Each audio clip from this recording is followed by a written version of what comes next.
Bonjour, je m'appelle Dominique Augier, je suis executive coach au sein du cabinet Coach Persona que j'ai créé et que je dirige depuis janvier 2007.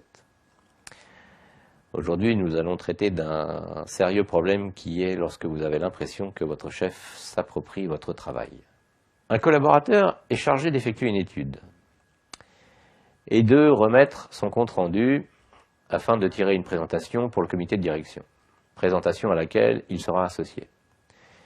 Il se met donc au travail, réalise son étude et remet son rapport à son chef. Ce dernier lui fait remarquer quelques erreurs et les rectifie. Jusqu'ici, tout va bien. Les deux collègues sont en phase, mais c'est là que l'exemple devient intéressant. En effet, ce collaborateur voit son supérieur partir à la réunion prévue, mais sans lui. Sans lui, mais avec le travail qu'il a effectué.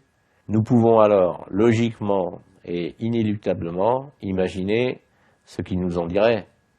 C'est incroyable, j'ai fait un travail qui me demande du temps, il prend la version définitive et va la présenter sans moi au comité de direction, il s'approprie mon travail sans même m'associer à sa présentation, c'est inadmissible.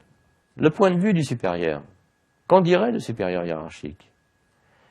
Que devant les erreurs répétées, il a préféré faire lui-même le travail de correction et qu'il lui était impossible d'emmener à une réunion de directeurs un collaborateur pas fichu de faire correctement son travail.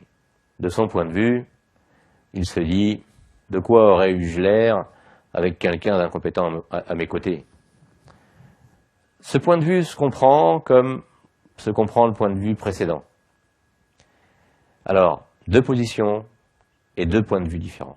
Lorsque nous sommes dans un état émotionnel négatif, fatigue, stress, nervosité, petit coup de blues, les seules pensées que nous pouvons avoir sont des pensées négatives, qui définissent alors un scénario catastrophe.